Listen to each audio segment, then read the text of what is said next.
On va parler d'un sujet très, très intéressant qui est le développement neurologique et physique du bébé, donc dans sa première année. Je ne sais pas si on va avoir le temps de peut-être parler aussi des premiers mois, parce que je sais que ça aussi, ça fait une différence. Hein. Souvent, dès l'accouchement, ça commence déjà. Mais en fait, tu m'as envoyé des petites choses et ça commence même avant, dès la procréation. Mais en attendant que les gens se connectent, si jamais vous connaissez quelqu'un qui est justement dans cette période de maternité, qui pense à avoir des enfants ou qui pense à avoir un deuxième ou un troisième enfant, n'hésitez pas à les taguer ou à partager cette vidéo parce que ça va être un sujet très, très, très intéressant. Marie-Pierre est vraiment une très, très belle experte, pas juste en chiropratie, mais tout ce qui est autour de la maternité l'intéresse beaucoup.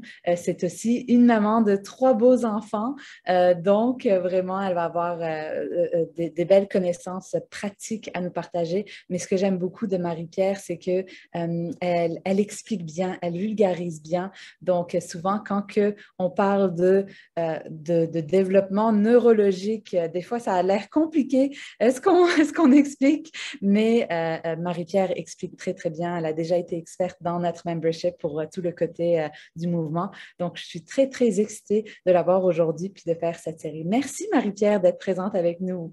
Ben, merci de me recevoir. C'est une super de belle opportunité. Puis ça va être une maman qui parle à d'autres mamans, là, ou des personnes, dans le fond, qui pensent peut-être un jour avoir des enfants, ou même qui côtoient des enfants, qui ont des amis qui ont des enfants, parce que c'est le genre de connaissances qu'on peut utiliser même pour nous ou pour je vais parler du développement neuro. Oui, on va partir, bon, grossesse, première année de vie. Je vais aller un petit peu aussi flirter avec les ados, mais ça a des liens aussi pour nous, là, pour les adultes, parce que ça a des impacts plus tard. Donc, même si on n'a pas d'enfants, puis on ne pense pas en avoir, puis on n'en côtoie pas vraiment, mais ce que je vais expliquer va avoir un lien directement sur nous, sur les adultes, sur la répercussion que ça a plus tard dans notre vie. Donc, ça va être intéressant, vous allez voir.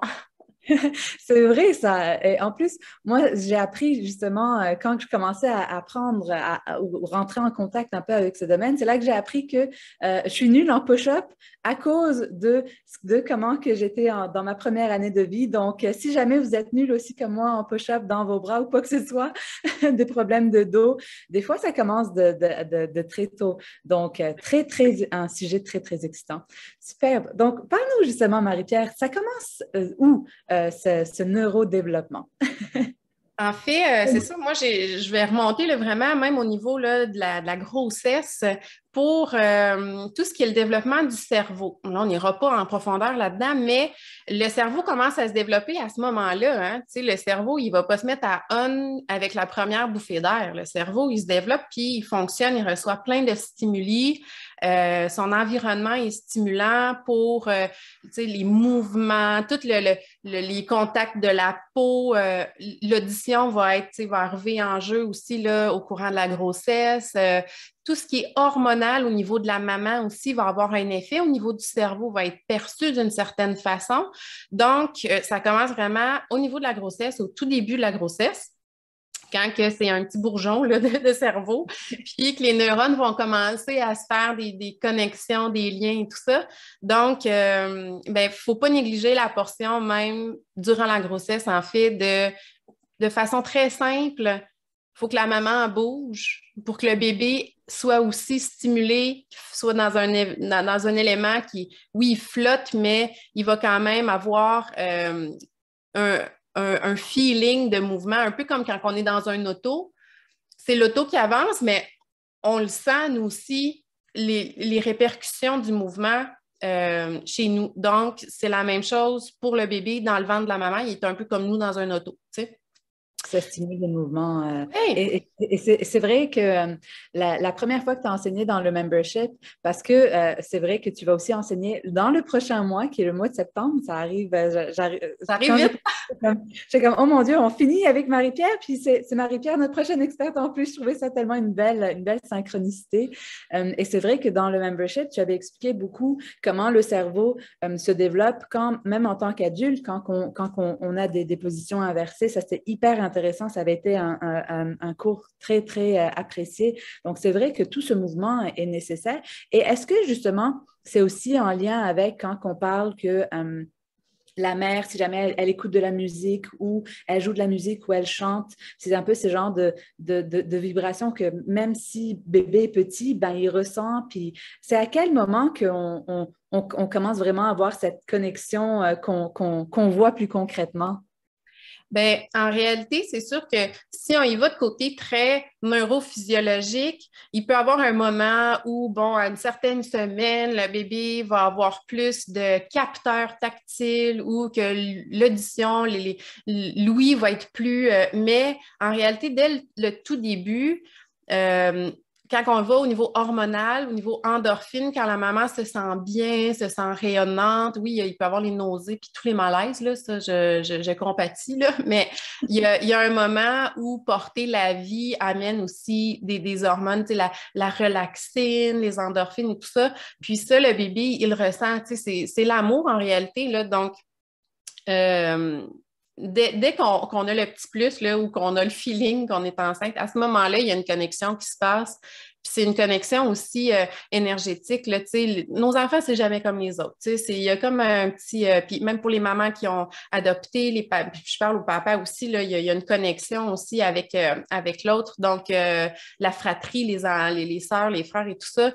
Moi, je crois vraiment que le pouvoir aussi de l'intention puis de l'amour, et là, dès qu'on a conscience qu'on va accueillir un nouveau membre dans notre famille, là. Donc, tout ça a un effet aussi, là. C'est peut-être un peu ésotérique, mais c'est aussi ça la vie, hein. Fait que faut pas le négliger. Puis, il faut préparer pour avoir justement un environnement adéquat pour le développement de l'enfant. Il ne faut pas négliger tout le côté socio-affectif, plus c'est au niveau des émotions, le ressenti, la connexion. Il faut faire une bonne équipe. Fait que dès le début, cette portion-là, des vibrations, de la musique, de prendre un temps d'arrêt pour l'autre. Tu sais, les mamans enceintes qui vont consciemment aller prendre un cours d'aquaforme ou un cours, juste de prendre un moment pour soi et pour l'enfant, une rencontre avec notre enfant, puis on peut le faire avec notre conjoint aussi ou avec notre conjointe, peu importe, là.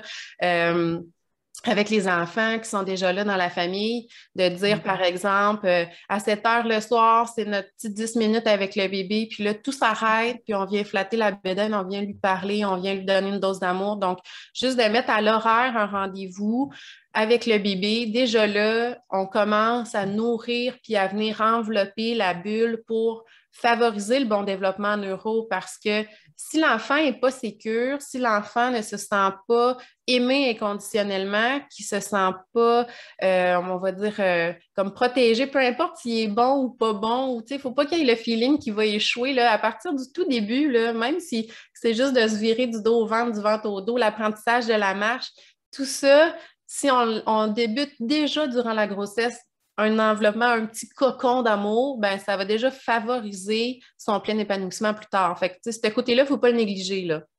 Et j'aime beaucoup ce que tu dis parce que souvent les gens, quand ils parlent, quand ils pensent aux chiropraticiens, ils vont penser à la colonne, ils vont penser vraiment à ce qui est physique. Mais ce qu'il faut comprendre, c'est que le système nerveux, qui est comme comment notre cerveau connecte à tous nos autres muscles à travers les nerfs, ben, il passe beaucoup à travers cette colonne. Puis c'est tout notre système nerveux, c'est comment on réagit à quoi que ce soit qu'il y a dans notre entourage, comment on réagit au stress. Donc, c'est très important. Puis toi, Marie-Pierre, tu as aussi beaucoup de connaissances en neurologie fonctionnelle, qui est un peu comme la recherche, c'est un peu comme la médecine fonctionnelle, mais pour au lieu de trouver la cause au niveau biochimique dans la flore, les hormones, l'alimentation, c'est plus au niveau du système nerveux. Est-ce qu'il y a un blocage, une mémoire de stress dans le corps qui est ancré. Donc, tout ça, le système nerveux se développe et donc, le plus que c'est positif et calme, le plus qu'on crée ces belles relations déjà même pendant la grossesse, ben, le plus que le système nerveux, il est déjà à ce moment-là en train de capter. Très intéressant. Oui, puis tout ça aussi dans le but de, on le sait qu'il va y avoir un accouchement. On ne sait pas comment ça va se passer. Ça peut être une césarienne, ça peut être un accouchement vaginal avec épidural, pas de péridurale, ça peut être avec les forceps, ça peut être dans l'auto, dans le bain à la maison, à l'hôpital, avec des sages-femmes, avec, bon, ça, on ne le sait pas. Il n'y a pas personne qui peut le savoir. Ben, peut-être avec une césarienne élective, là, on sait la date et tout, mais Faut avoir, c'est un marathon qu'on va faire en équipe. Donc, il faut connaître notre partenaire d'équipe. On a 9 mois pour se préparer à ça, tu sais. Fait qu'il faut avoir le feeling qu'on fait une bonne équipe avant même d'avoir rencontré notre bébé et de l'avoir dans nos bras, tu sais. Donc, de profiter de ces 9 mois-là pour mettre des assises pour après avoir, oui, un accouchement, qu'on a un feeling que c'est un travail d'équipe, qu'on a une belle rencontre, puis après ça, ben, les bases sont beaucoup plus solides pour le développement neuromoteur, socio-affectif et tout le reste là, pour l'enfant. Donc, ça, c'est une chose. Puis, je voulais dire aussi, si on sait que bébé a des contraintes dans le ventre de maman, s'il ne peut pas bouger bien parce qu'il y a le bassin qui ne bouge pas bien, le sacro-iliaque qui est bloqué ou un ligament rond qui est plus court, tout ça, qui fait que bébé est toujours du même côté ou que bébé ne s'est pas renversé la tête en bas ou qu'il n'a pas eu comme tout son espace de jeu pour se développer. Mais là, on est plus à risque d'avoir après ça un torticolis ou on est plus à risque d'avoir une plagiocéphalie. On est pour après. Donc, d'avoir un suivi qui est adapté. Puis là, c'est sûr, je vais dire, allez voir vos chiropraticiens, chiropraticiennes, mais vous pouvez aller en ostéo ou en masso. Trouvez quelqu'un qui est de confiance, que vous avez des références. Si vous sentez qu'elle n'est pas experte dans son domaine, si vous sentez qu'elle n'est pas en confiance, si vous sentez qu'elle fait des tests avec vous, bien, sortez, peu importe c'est qui, même si c'est une chiro. Faut vraiment sentir en sécurité, en confiance, puis passer un bon moment quand on prend des soins pour soi. Peu importe la condition, qu'on soit enceinte ou pas. Donc, mais assurez-vous d'avoir un environnement utérin, votre bassin, votre colonne, votre dos, vos côtes pour la respiration, que tout ça soit bien dégagé, bien optimal pour que bébé puisse grandir et avoir pleine expansion de son environnement. Donc, c'est pas à négliger quand même. C'est sûr que la nature fait bien les choses. Là. Le bébé va grandir, il va finir par sortir, mais il y a possibilité d'aller lui donner un petit bonus quand même. Là. Parce que c'est vrai que même des fois, avant d'accoucher, ben, des fois, pendant la grossesse, il y a plus de douleurs, etc., des douleurs qui apparaissent, ben, ça veut peut-être dire justement qu'il y a quelque chose de bloqué puis qui peut être réparé, aidé. Oui. De vraiment amener plus de confort déjà là. Parce que c'est vrai que je ne connais pas les pourcentages, mais je crois qu'il y a plusieurs femmes qui ressentent des nouvelles douleurs dès qu'elles commencent. C'est quand même pesant. Hein? Oui. On ne s'en rend pas compte, mais je ne sais pas combien de livres que ça représente, mais c'est d'une partie vers l'avant où tout d'un coup, si déjà on n'avait pas une bonne posture avant, ben, c'est beaucoup de poids de plus. Oui, puis c'est sûr que ça va changer le centre de gravité pour la maman, notre posture va changer, nos points d'appui sur nos pieds vont changer, la cage thoracique va ouvrir, le bassin doit ouvrir aussi. Les personnes qui ont des scolioses, là, je pense, Natacha, tu vas m'écouter, là. Ouais. Et, avec le poids, ben, c'est sûr que ça peut venir faire comme écraser le S, donc empirer la scoliose. Fait qu'il faut avoir des trucs pour pallier à ça, pour pas... après ça, le spring, il redéroule, mais quand même, pour pas endurer des douleurs inutiles tout au long de la grossesse. Là. Donc, on entend souvent parler des sciatiques, on va entendre parler des brûlements d'estomac, on va entendre parler des tunnels carpiens, les doigts qui engourdissent la nuit. C'est toutes des choses qui sont reliées, qui vont être plus fréquentes durant la grossesse, mais il y a des solutions pour essayer aussi d'alléger les inconforts. Super, ben merci pour ça.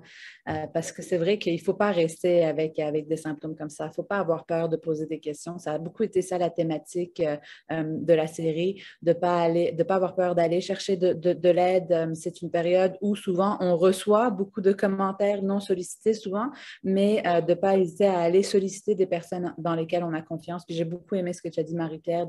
C'est vrai que c'est une spécialité spécifique, puis il faut avoir de l'expérience à ce niveau-là. Il ne faut pas faire des tests ou quoi que ce soit. Donc, il faut vraiment aller chez quelqu'un qui a cette expertise-là. C'est important.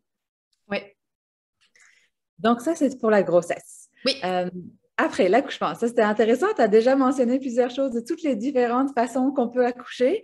Je suis très curieuse de savoir justement, c'est quoi les impacts est-ce qu'il y a justement des façons d'accoucher qui sont plus problématiques que les autres et qui ont des impacts sur le développement neurologique ou physique de l'enfant?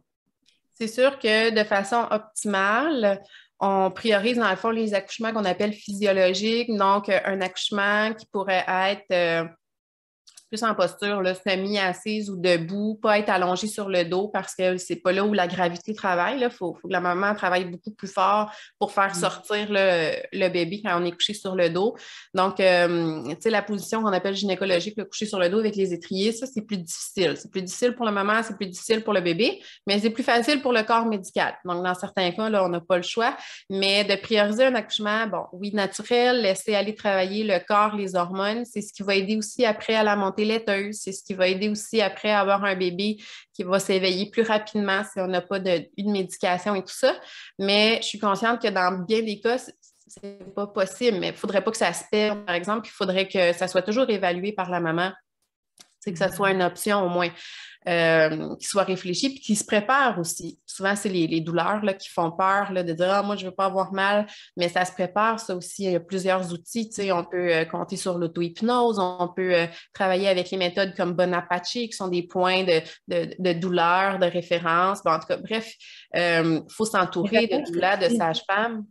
J'aime beaucoup ce que tu dis parce que c'est vrai que souvent, il n'y a pas beaucoup d'éducation, je trouve, puis que c'est souvent comme quand une femme tombe enceinte qu'elle doit aller chercher l'information parce que sinon, par défaut, on va justement dans ce qui a été plus facile médicalement, disons, un peu comme ce que tu as dit. Puis c'est un peu, on a eu une série un peu sur l'allaitement, sur l'accouchement aussi avec une infirmière en périnatalité, puis elle parlait justement de ça, de qu'est-ce qu'on peut faire pour se préparer pendant la grossesse pour l'accouchement, mais il y avait aussi toute la question de comment, pour simplifier les choses, pour avoir des directives pareil pour tout le monde, ben, pas pareil pour tout le monde, mais plus plus facile. C'est ça qui est arrivé pour les formules, donc en termes d'accouchement, d'allaitement, et on a vu un peu la même chose, même en termes d'alimentation, que les purées sont arrivées comme ça. Donc, c'est drôle de voir comment les intentions étaient bonnes, de normaliser, de trouver c'est quoi la meilleure façon pour tout le monde,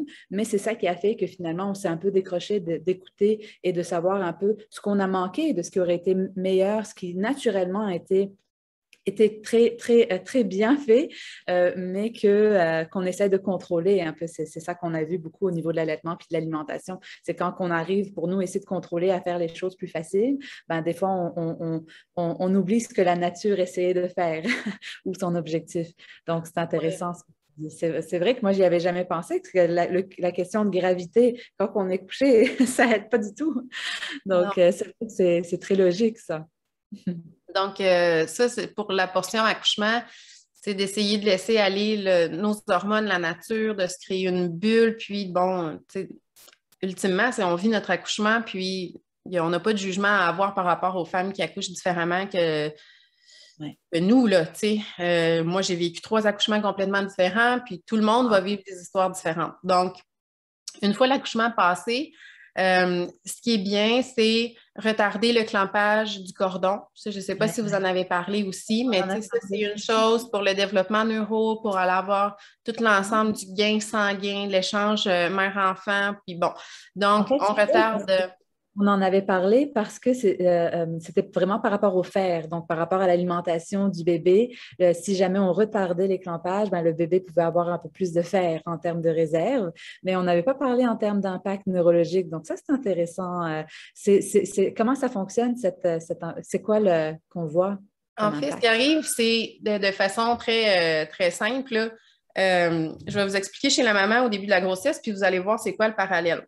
Quand on est en début de grossesse, on est très, très, très fatigué, puis c'est aussi parce qu'on doit doubler notre volume sanguin ou presque, là. Donc, notre sein est plus pauvre, puis on doit faire plus de petites, comment je pourrais dire, comme des petits morceaux de construction. Il faut remettre notre sang plus riche parce que notre volume, c'est comme dilué. Là, on a plus de volume, mais il est moins riche. Donc, on est fatigué parce que notre corps doit produire plus pour enrichir notre sang.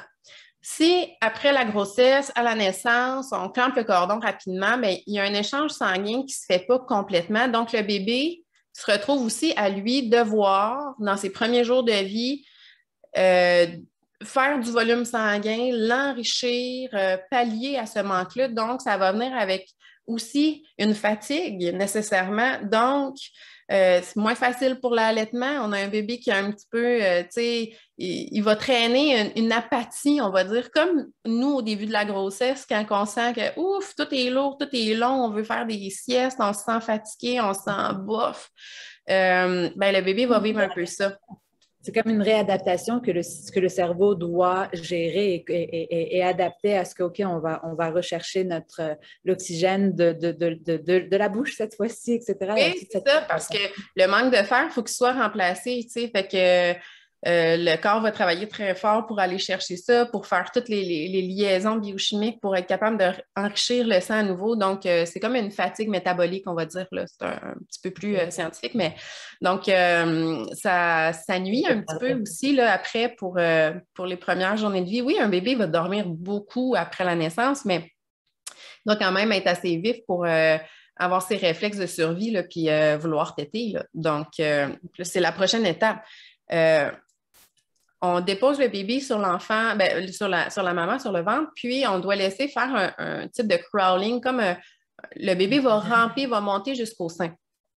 Le cordon, il n'a pas besoin d'être coupé à ce moment-là, là. Puis là, ben, il va avoir les réflexes de succion, de tétée, les points cardinaux, le bébé va frotter, il va chercher le mamelon, puis il devrait être comme apte à se nourrir, là. Donc, c'est intéressant ce que tu viens de dire, parce que moi, je pensais qu'il fallait mettre le bébé le plus proche du cœur pour que vraiment créer cette connexion. Mais c'est la première fois que j'entends de le mettre sur le ventre parce que je connais l'importance du ramper et c'est intéressant de voir que c'est vrai et que le bébé saurait vraiment où, euh, euh, euh, où la maman va être. Est-ce que c'est plus à cause des sons ou c'est vraiment quelque chose de plus instinctif? c'est l'odeur aussi, hein? Dans les premières neurones, c'est aussi l'odeur, là. Donc, c'est l'odorat, là, c'est le lait, il va sentir, ça va aider pour la montée laiteuse. On a hâte qu'il arrive, ça va pétiller, on va sentir qu'on est prête, on veut le retrouver, puis là, on le laisse grimper, puis là, on se prépare, puis il y a comme un momentum de... Dans certains cas, il faut le mettre au sein le plus rapidement possible. Si on a de la difficulté à faire sortir la placenta, par exemple, quand on le met au sein, on peut avoir des contractions encore, des petites tranchées qu'on appelle. Donc, dans certains cas, s'il y a beaucoup de saignements, si le placenta ne sort pas, on va mettre bébé au sein tout de suite pour qu'il tète, qu'on ait des tranchées, puis que le placenta sorte. Mais quand tout se passe bien, quand tout se passe comme naturellement, sans trauma et autres, ben, on peut y laisser 1 heure là, monter. Là. Puis ça permet à juste donner l'envie aussi, puis à préparer les premières montées laiteuses qui sont quelques gouttes, là, parce que la vraie grosse montée laiteuse elle arrive plus tard, elle. Donc, c'est le moment où il va vraiment venir ramper, il va commencer à travailler le contrôle de sa tête, venir faire des extensions. Quand il va être proche du sein, mais là, il va chercher, il va sentir, puis sa tête va être plus petite que le sein, là, tu sais, il va avoir les odeurs, il va s'imprégner de ça. Donc, c'est un beau moment. Il faut travailler la patience de la maman, de l'équipe médicale, des fois autour aussi, mais ça vient stimuler de façon optimale l'ensemble pour les réflexes primitifs, des fois vont rester plus tard chez l'adulte puis qui vont amener des problèmes, là, tu sais, ça, on va en parler, mais quand on fait vraiment bien les étapes suite à l'accouchement, on vient désamorcer une panoplie de problèmes chez l'adulte plus tard. Donc, ça vaut vraiment la peine de prendre cette heure et demie là pour laisser bébé monter puis trouver le sein lui-même, là. Ouais. Wow. Hey, je crois que c'est presque jamais fait ça. Je pense que c'est fait comme dans... Est-ce que même avec les sages-femmes, il y a ce temps-là qui est fait? Parce que je pense que même si l'accouchement est fait à la maison, je ne crois pas qu'il y a beaucoup cette éducation à propos de... je ne sais pas, peut-être que moi, comme je n'ai jamais été enceinte, je ne sais pas, peut-être que je manque d'informations, c'est très possible. Ce que je peux dire pour le Québec, là, moi, j'ai eu des suivis sages-femmes, puis ils sont au courant, ils le savent, ils vont le proposer, mais souvent, les mamans, ils ont hâte. Ils ont hâte d'allaiter, donc ils vont prendre le bébé, ils veulent l'aider, parce que là, ils vont dire « Oh mon Dieu, il fait pitié, je veux l'avoir dans mes mains, puis il est sur mon ventre, il est loin, j'ai hâte de... » Fait que c'est beaucoup aussi de...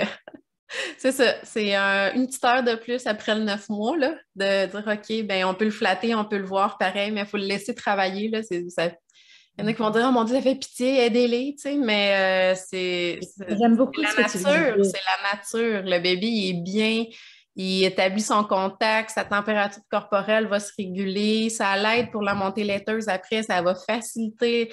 Lui, il vient de passer à travers un canal, il faut qu'il se déploie, il faut qu'il découvre ses mains, il va s'agripper, tu sais, il fait pas pitié, là, mais des fois, c'est plus comme les mamans qu'il faut retenir, dire non, non, non, laisse-les faire son travail. Donc, Mais mais les j'aime beaucoup ce sages-femmes que tu sont au viens de courant, dire. là. Mais j'aime beaucoup ce que tu viens de dire parce que tu viens de dire, ah, je veux l'aider.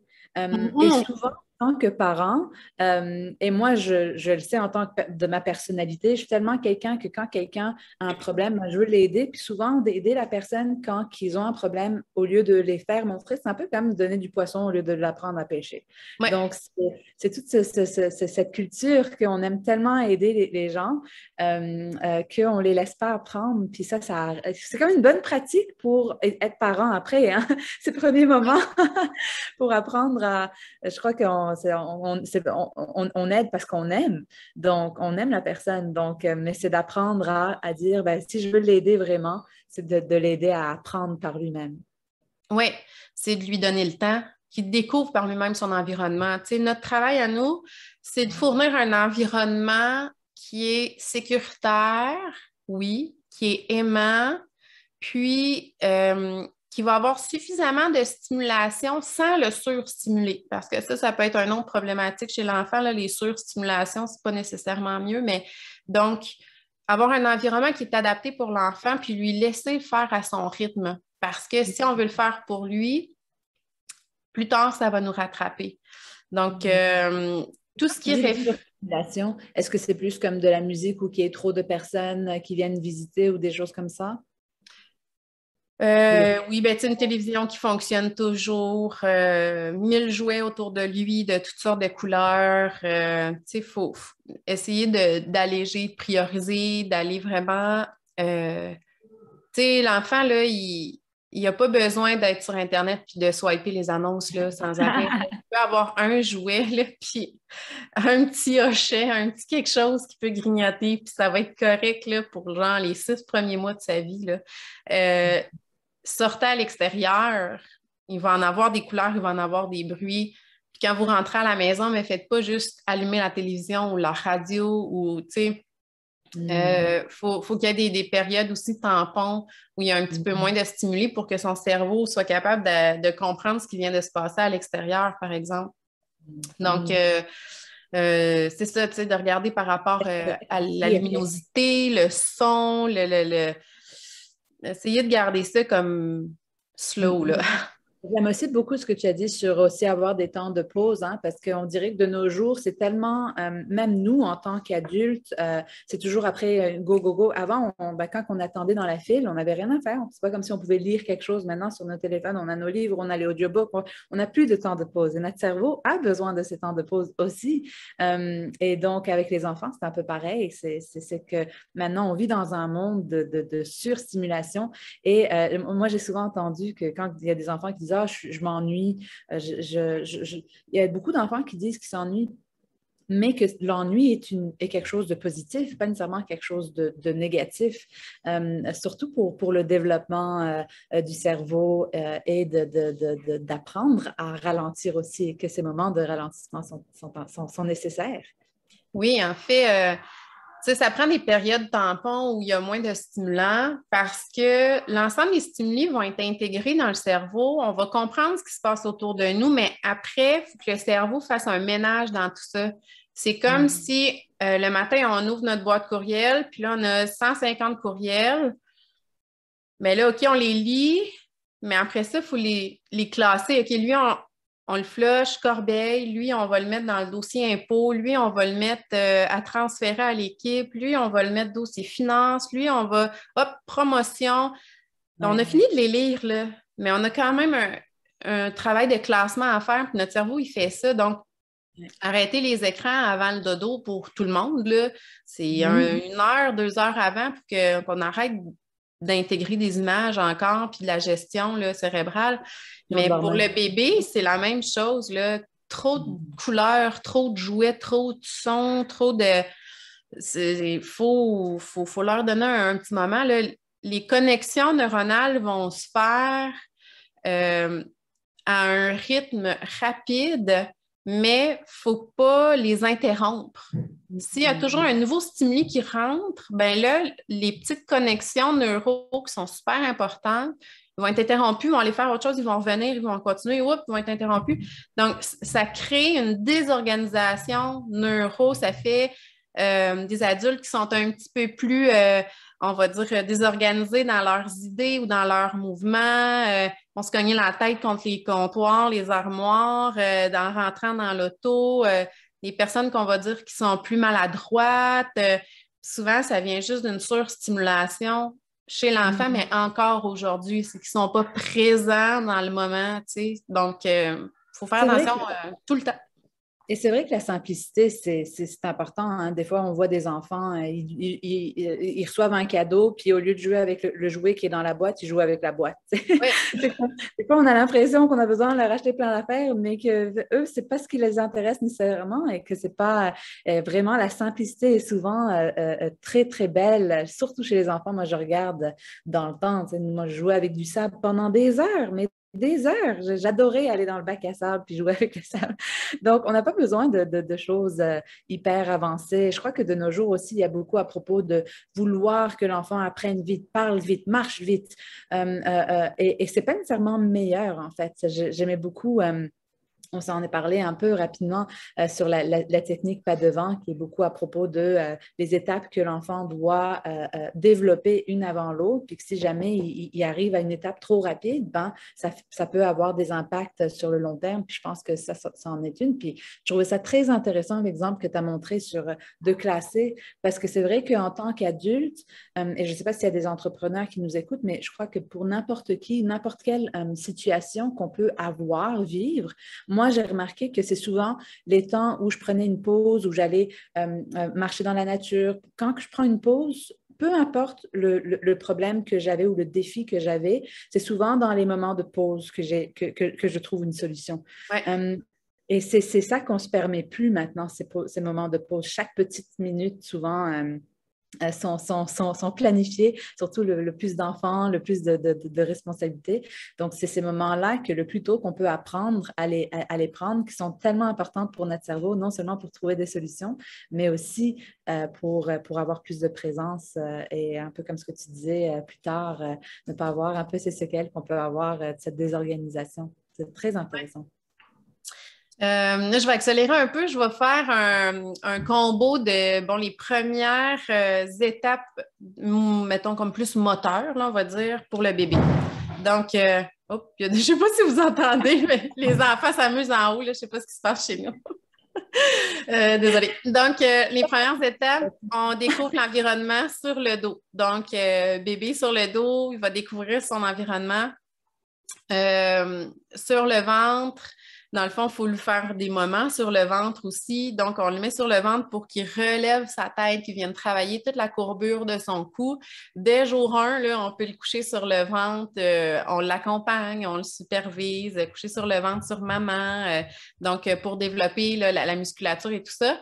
Mais il ne sera pas capable de se retourner tout de suite. Donc, c'est nous qui devons le coucher sur le dos, c'est nous qui devons le coucher sur le ventre. Et justement, par rapport à ça, on en parle de plus en plus. Je sais qu'en anglais, c'est le tummy time, le temps pour le ventre. Oui. Et je sais que moi, en fait, c'est pas juste le cou aussi, mais c'est les bras aussi qui se renforcent à ce moment-là. Donc, question de push-up. Moi, je sais que du tummy time, on n'en parlait pas beaucoup. On couche sur le dos, etc. Il y a toutes ces choses-là qu'avant, on mettait presque jamais l'enfant sur le ventre parce que l'enfant n'a pas l'air confortable. Et donc, souvent, quand il pleure, etc., comment, si jamais il y a cette difficulté au début, les premières fois qu'on met l'enfant sur le ventre, comment faire pour que ça soit plus agréable et qu'on ait envie de le faire plus? Coucher sur nous, habituellement, ça se passe bien, là. Donc, coucher sur papa, sur maman, sur un grand frère ou grande sœur, là, ça, le bébé va se laisser là, aller. Moi, je conseille aussi, là, ça, c'est... Faites attention, là, mais moi, je conseille des fois de faire des siestes sur le ventre, là, même au bébé. Il faut juste être alentour, puis Dans le fond, pas le laisser seul dans une chambre, il ne faut pas que ce soit dans un environnement avec les animaux, il ne faut pas que ce soit dans un environnement fumeur. Mais quand on sait que c'est des périodes de sieste, là, on peut le laisser sur le ventre aussi. Donc, c'est une position de réconfort. Là, ils sont plus en posture fétale, là, en petite boule, là, les fesses dans les airs. Donc, juste ça, ça va commencer à aider. Puis là, quand ils vont se réveiller, ben, ils vont gigoter, ils vont travailler un peu leur tête. Donc, si on connaît le rythme de notre enfant, on peut faire des siestes sur le dos. Puis quand on sait qu'il y a des petits signes d'éveil, on l'envoie sur le ventre. Sinon, mais c'est de faire des petites périodes, plusieurs petites périodes. Donc, c'est vrai, puis tu sais, tu as mentionné tout à l'heure de faire attention parce qu'il y a beaucoup des recommandations qui ont été énoncées qu'il faut faire dormir sur le dos étaient à cause qu'il y a une étude qui a démontré que pouvait y avoir plus de, je ne me rappelle plus c'est quoi le syndrome. à mort subite du nouveau-né. Exact.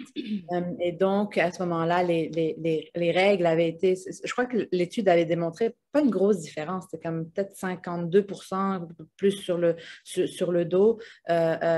Mais quand on regarde un peu dans la nature, moi, c'est quelque chose que j'avais entendu déjà aussi, que les animaux vont toujours dormir sur le ventre, même en termes des organes primaires les plus importants. Ben, dans le dos, ils sont protégés par la cage thoracique, mais dans le ventre, c'est comme si on serait plus à risque. Et donc, naturellement, qu'il y a un peu aussi de travailler les mouvements de la tête, de pouvoir dormir de côté. J'avais entendu que c'est vrai que c'est important d'essayer d'être en position sur le ventre le plus possible pour travailler ces mouvements-là. Oui.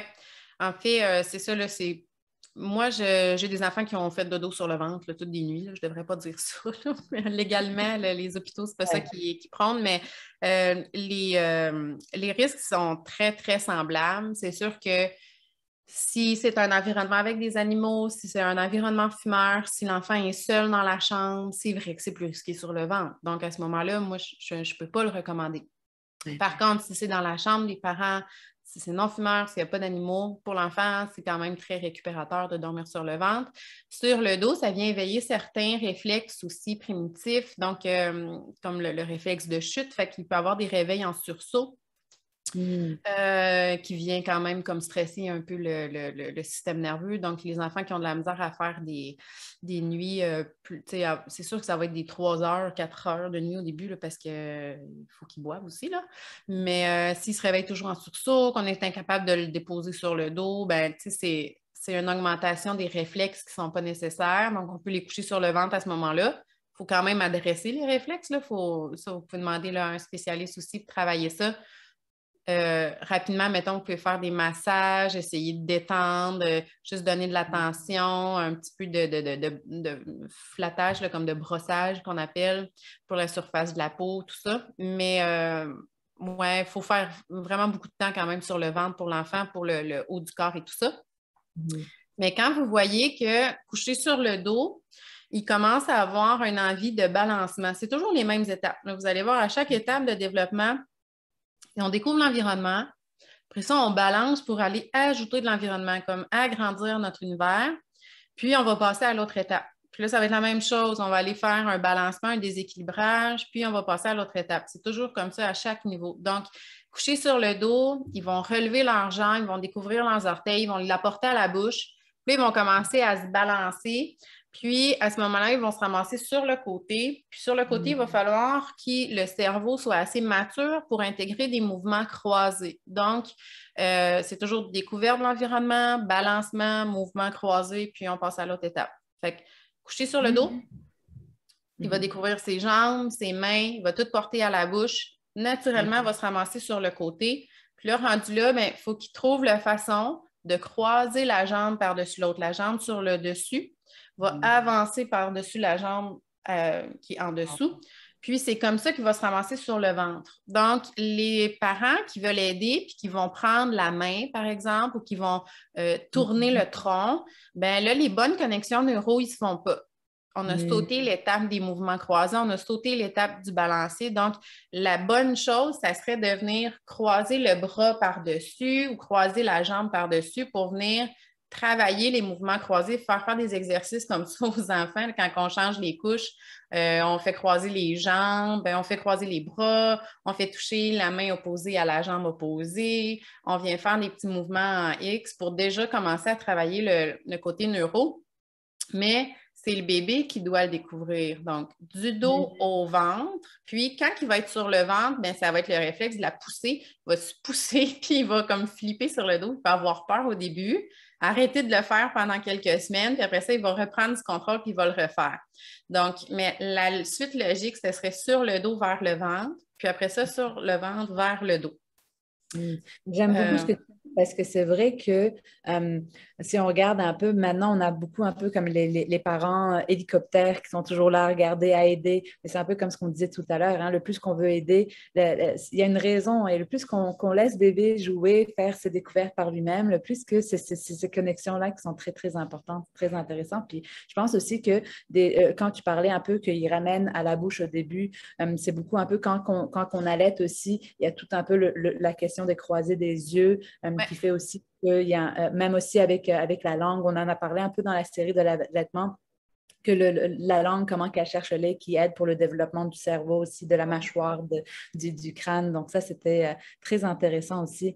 Donc, et après, on a parlé aussi en nutrition que quand le bébé commence à jouer, il va souvent amener, mais cette question d'aller agripper, d'amener vers la bouche ou vers, c'est comme une question de connexion aux yeux, puis au mouvement des bras. Donc, c'est toute cette connexion-là qui s'intègre. Oui. Très intéressant. Puis je ne sais pas s'ils l'ont mentionné aussi, mais pour les personnes qui vont donner un biberon plutôt que d'allaiter, c'est super important de donner des deux côtés.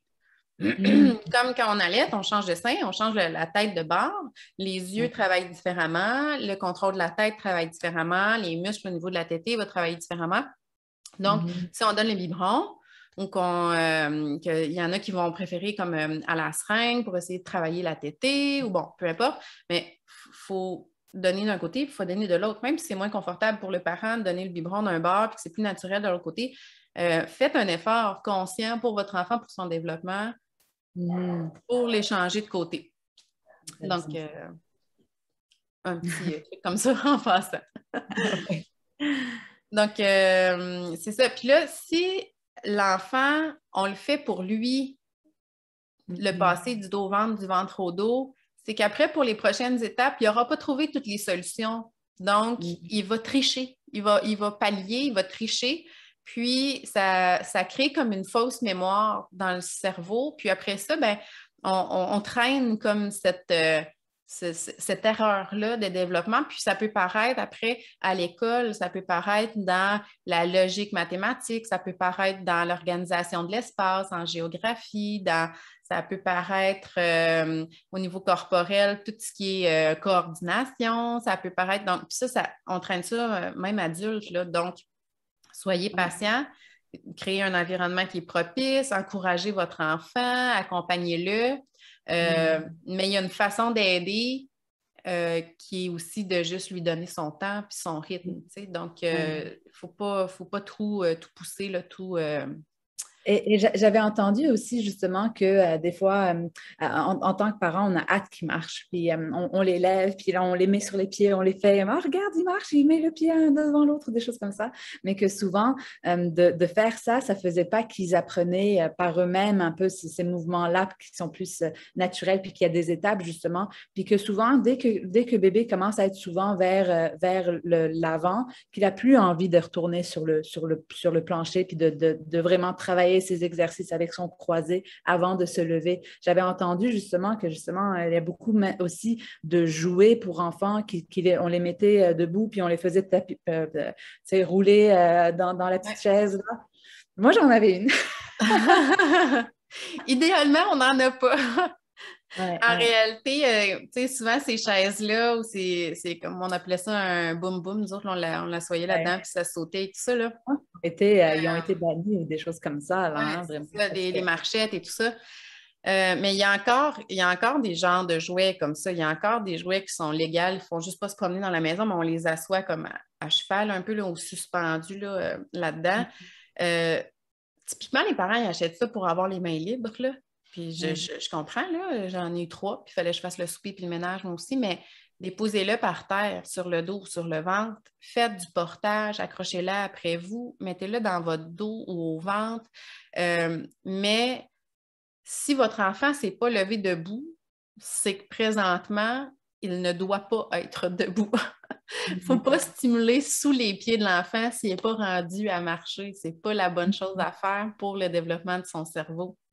Surtout que l'orteil, hein? L'orteil, je pense, Ouais. quand ils sont à quatre pattes, c'est le développement de cet orteil-là pour pousser. Puis... Exactement, c'est ça. Donc, s'il passe du dos au ventre, sur le ventre, il va vouloir ramper. Assurez-vous qu'il peut ramper, qu'il y a des trucs qui soient intéressants pour lui, sécuritaires, puis laissez le faire. C'est comme un tapis de... comment il Un s'appelle tapis ça? d'éveil. Tapis Ouais, d'éveil. un tapis d'éveil, ça peut être adapté. Donc, là, il va développer le ramper. Le ramper, bien, il y a plusieurs étapes de ramper. Là. Je ne vais pas entrer en profondeur là-dessus, là, mais tu sais, bon, il y a ramper la main, le bras, la jambe, tout du même côté. Là, après ça va être en croisé. Bon. Ensuite, bien, ils peuvent même des fois se pousser de reculons en premier parce que la poussée va être plus facile que la traction. Puis, il n'y a pas d'importance au niveau des jambes, ils vont juste se pousser de reculons. Donc, ça, c'est pas inquiétant. Si votre enfant il recule en premier, c'est OK. Laissez-le faire. Ensuite, ben là, il va avoir le contrôle de ses mains qui va être bien plaqué au sol, puis ils vont relever les fesses, puis là, ils vont comme, ils vont soigner un peu, là, ils vont se faire aller les fesses pour essayer d'avancer, mais sans avancer.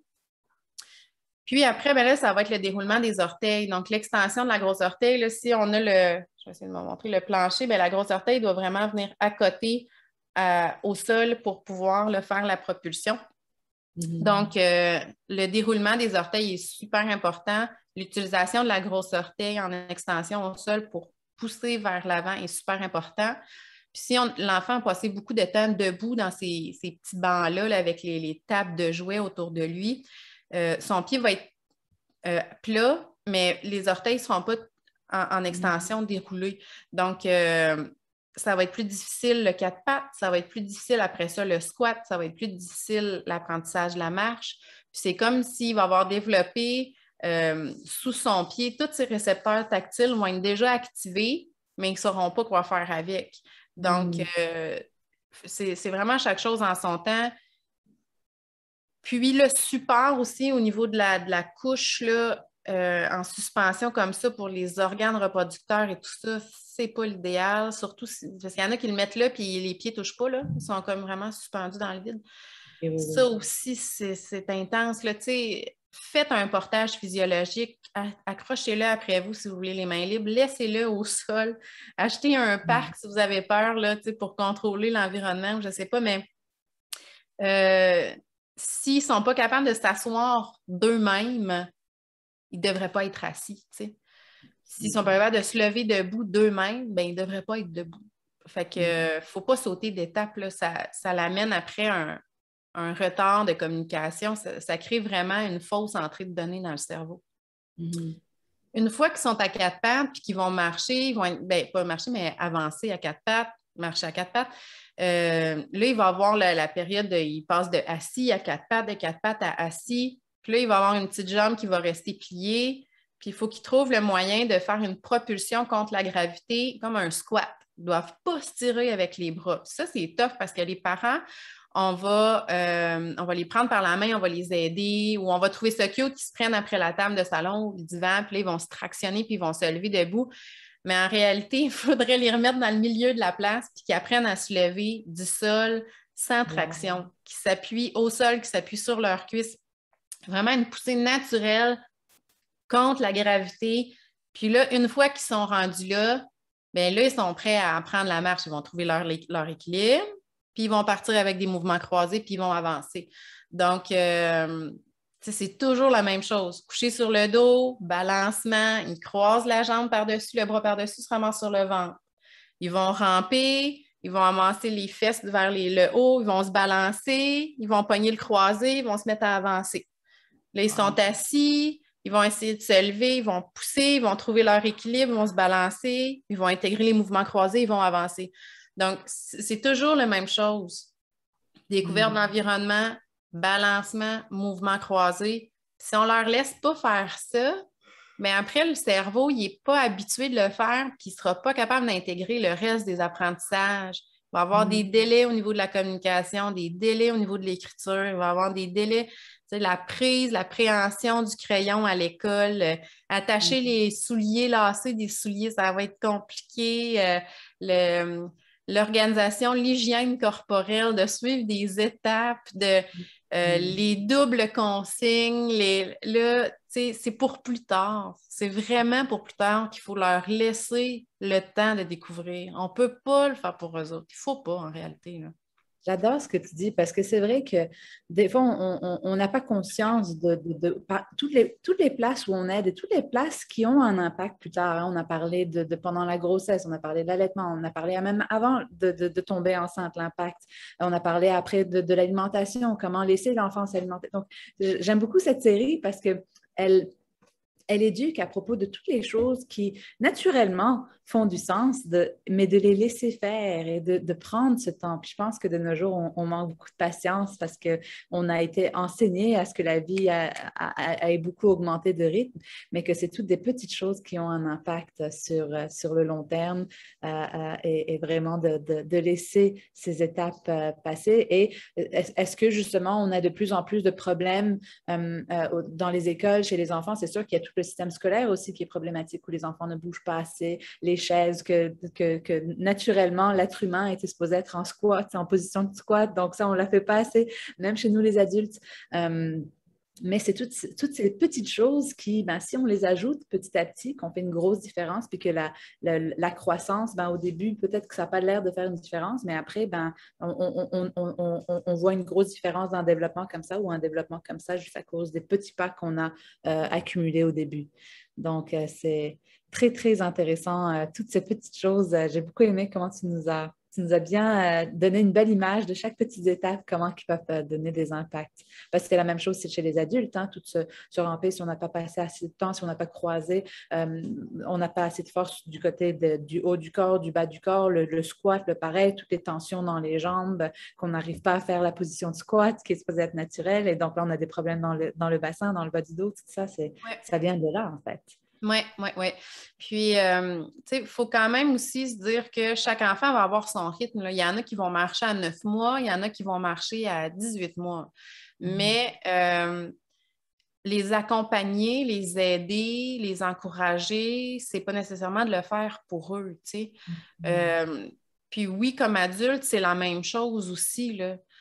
Travailler nos mouvements croisés, travailler faire de la natation, de faire du vélo, on va aller chercher notre mouvement croisé. Si on le sait qu'on ne l'a pas fait adéquatement, ça se récupère. Mais il n'y a pas personne qui peut le faire pour nous, là. Ça va se récupérer. Si nous, on embarque sur le vélo puis qu'on va faire du vélo, ça va récupérer. Si nous, on va nager, tu sais.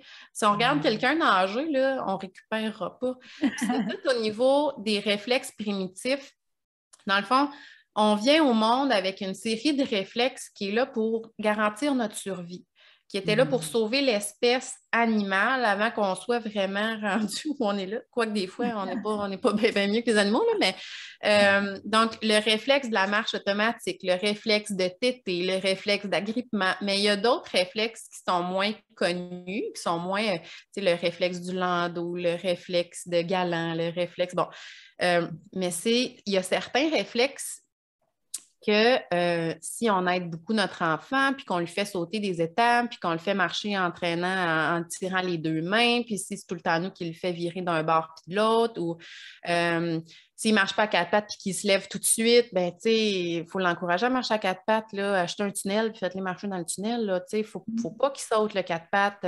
Bon. Donc, si l'enfant ne fait pas l'ensemble des étapes de développement normal, il y a des réflexes qui vont rester imprégnés puis qui vont amener après des enfants à avoir des troubles de comportement, là, une petite jambe qui branle tout le temps, manger des crayons, faire pipi au lit, ça peut être ça. Les enfants qui sont tous vachés là, sur leur bureau à l'école, là, qui sont tous croches, mais là, ça, c'est le réflexe de l'escrimeur, tu sais. Il y a des réflexes, si on a de la difficulté des fois à contrôler nos émotions, là, des enfants qui sont très agressifs, qui sont beaucoup dans l'opposition, il y a des troubles psychologiques qui sont diagnostiqués puis qui sont vraiment recensés là, dans le DSM, tout ça, là, les neuropsys s'en occupent de ça. Mais il y a les dérivés plus pâles de ces troubles-là, les enfants explosifs, les crises de Bacon, tout ça. Ça peut être une rétention du réflexe primitif. Le réflexe, il doit partir. Mais s'il ne part pas, puis il n'est pas intégré, qu'il ne part pas, puis qu'on le garde en nous, mais ça fait sortir des problématiques très fortes aussi chez l'adolescent. Puis, chez l'adulte aussi, on peut en voir. Mais ça ressort très, très fort à l'adolescence parce qu'à l'adolescence, le cerveau, c'est un peu comme on efface et on recommence. Les connexions neuronales doivent passer d'une étape de dépendance, l'enfant qui est dépendant du parent, à une étape d'indépendance. Donc, toutes les connexions qu'il a faites doivent être modulées. Le cerveau, il est plastique, il est capable, lui, de se moduler, de se transformer, de grandir tout le temps, tout le temps. Mais à l'adolescence, c'est comme le moment où il doit changer d'état. Donc, il doit changer ses prises de courant pour les mettre sur du courant plus fort. À ce moment-là, quand il y a des réflexes primitifs qui ne sont pas intégrés, bien là, ils ressortent et ça fait une propension à aller vers la drogue, vers le jeu, vers la violence, vers l'opposition, des problèmes de le tonus, là, les ados mous aux grands bras, un manque de logique. La mauvaise posture chez les enfants qui sont toujours courbés comme ça, c'était justement qu'ils n'ont pas assez poussé ou qu'ils n'ont pas assez... c'est quelles étapes qu'ils ont manquées si jamais ils sont tout le temps courbés? Parce qu'on le voit de plus en plus. S'ils sont tout le temps courbés, ça peut être le réflexe d'escrimeur qui n'est pas bien intégré. Donc, c'est un réflexe que quand on étire un bras puis qu'on plie l'autre, la main va regarder, la tête va regarder la main éloignée. Là. C'est un réflexe. En tout cas, c'est un réflexe comme ça que des fois, ça fait que tout l'enfant s'effoire puis il va vraiment tout le temps regarder du côté de son bras, tout ça. Donc, il y a une façon de l'intégrer en faisant des mouvements plus particuliers. Vous pouvez aller voir des spécialistes pour ça ou me recontacter. Et c'est ça que j'aime beaucoup de ce que tu as mentionné depuis le début. En fait, oui, ça fait une différence. Le plus qu'on intègre ces réflexes au début, le plus que rapidement on ne va pas avoir de problème. Mais si jamais on ne les intègre pas, il y a toujours une façon de le rééduquer, même à l'âge adulte. Je pense que c'est beaucoup de ça qu'on va parler justement.